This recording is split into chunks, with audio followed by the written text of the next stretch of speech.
Hello, you beautiful people, you beautiful, sexy motherfucker. Um, I thought I'd just make a reflection video. I'm not sure if I'll post this or not. We'll see. But I just thought, I want to,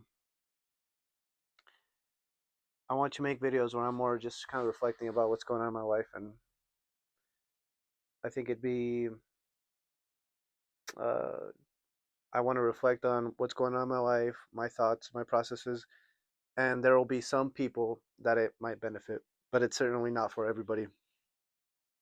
So I want to talk about this little experience I had recently. So, if you know me, you know that I have been wanting a Miata for a long time. A Miata is it's a car. It's a Mazda model. It's a car made, though they still make it, but the one I want specifically is from 1990s to like late 1990s, maybe 2000s, right?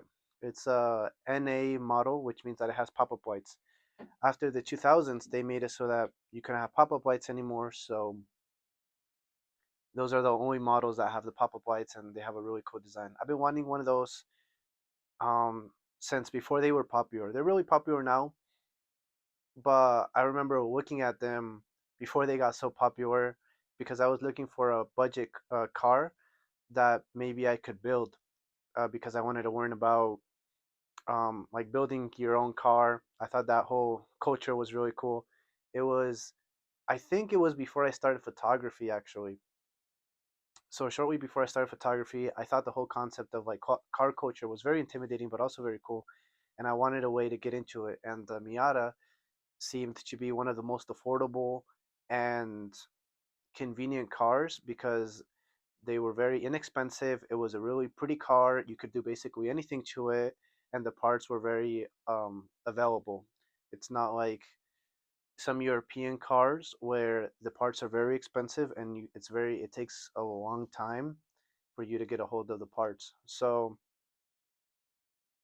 I have been wanting it for a really long time, but I, for personal reasons, well, because of my status, because I wasn't born here. Um, my parents brought me here when I was very little. I have a hard time finding some jobs. So,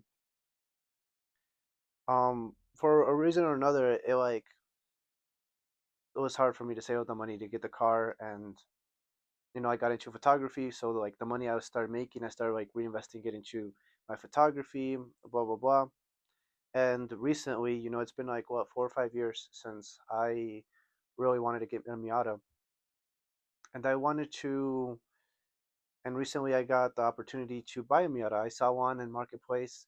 I I could afford it. I was gonna get a loan, but I could afford it, and I was really excited. It was just like I wanted. It had the body kit that I really like. It had a really nice color. It was yellow. I like yellow. A bunch of my clothes is yellow. It was just very, very beautiful, and it looked real. It looked in good conditions, and I really wanted it. And I hit up the guy. I'm like, hey, he was in St. George, so like 4 hours from here. I told him I'm in Salt Lake City, but I really like the car. I want to go be able to check it out. At this point, I was gonna sell my car, the car I currently have, and use that to buy the Miata. And so I told him, I like give me like, can you give me a week? I can put down a down payment so that you hold it off for me. And he said, no, no, like don't give me a down payment, but I will hold it down. I will like hold it for about a week. And so uh, I I I took his word for it, and I was pretty excited, and I was looking forward to it, and I was really excited because it was my dream car. And 2 days later, I hit him up. I was like, hey, how about I drive down there on this particular day? And he says, I already sold the car. Somebody gave me exactly what I wanted for the car, and I sold it. And I was like, damn. Um, and that hurt me because I was already envisioning having that car, right? It was my dream car, and I was already like really excited about it. I already had kind of made an ideal, right? I'd already like seen myself like driving it, and and so all of a sudden it felt really shitty, and I was like, damn. And I felt kind of bad for like a day or two, and I was like, man, maybe I should have just like got it that day, or I don't know. But then I had kind of like an epiphany, and I was like, you know what? I could just build it myself.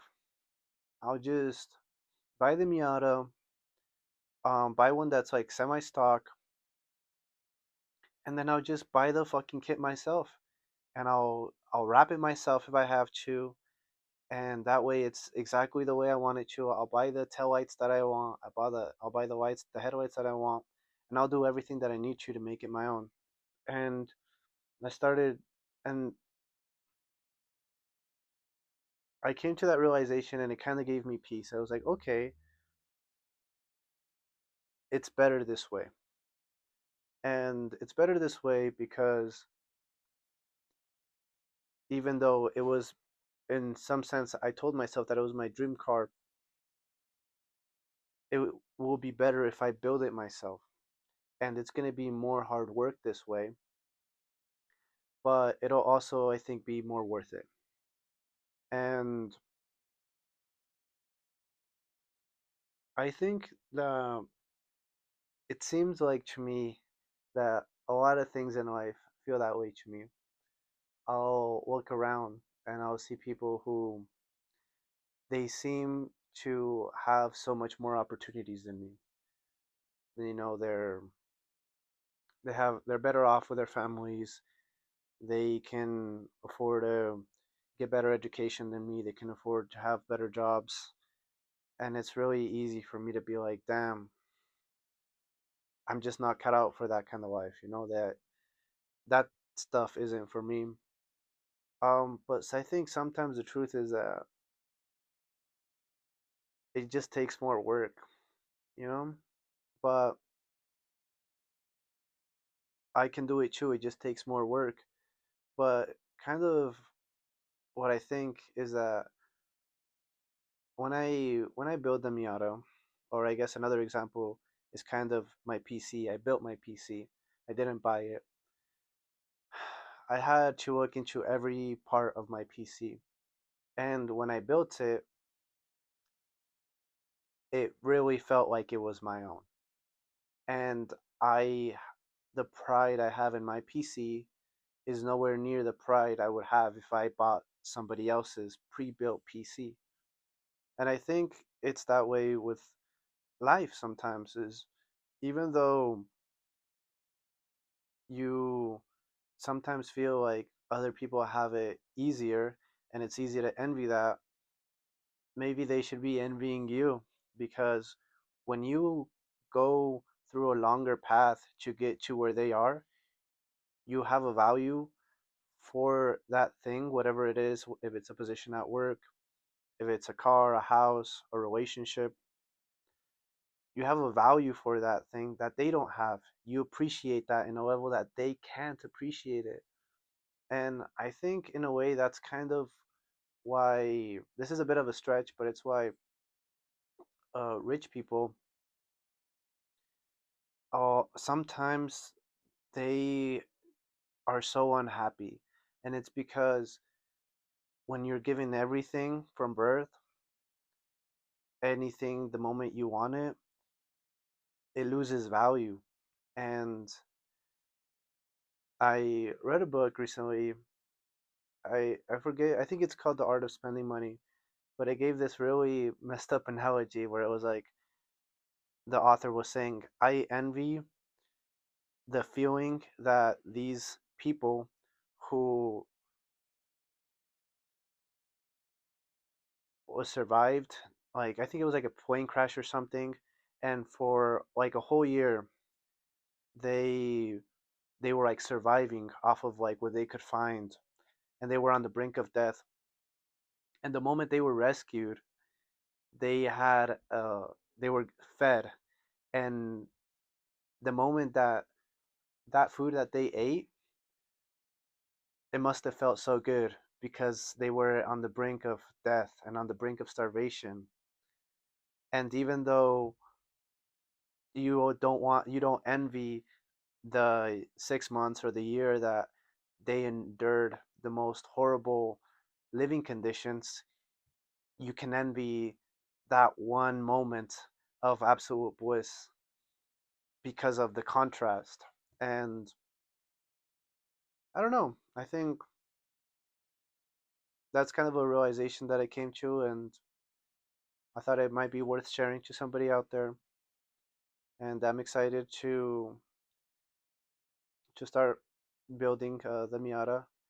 I I'm looking right now at different Miatas, and once I find one that is in good condition, I'll get it, and then I'll get the body kit. I'll start modifying it, and I'm really excited to to get it done. But I also like as I'm talking, I'm realizing that at this particular moment, I'm more excited about the end product. I'm more excited about driving it around and just like looking at it and just be like, yeah, like that's mine. And just looking at the wrap that's gonna have that it's gonna be the exact color that I want, that it's gonna have the body kit that I want.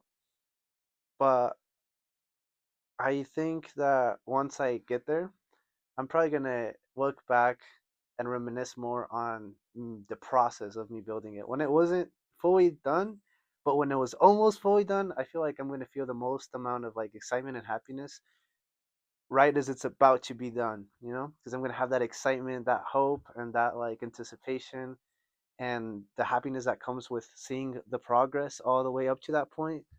Um, yeah, I'm excited. It's gonna be sick, and I didn't see it at the moment, but I think it was a really good thing that he that seller ended up selling the Miata, because now I get to build it myself, and now I get to really say this is mine. I made this. I'm proud of this, and yeah, I'm excited. It's gonna be awesome. So thank you for listening. I hope this was of some worth to whoever's watching. I really appreciate the support always. So thank you so much.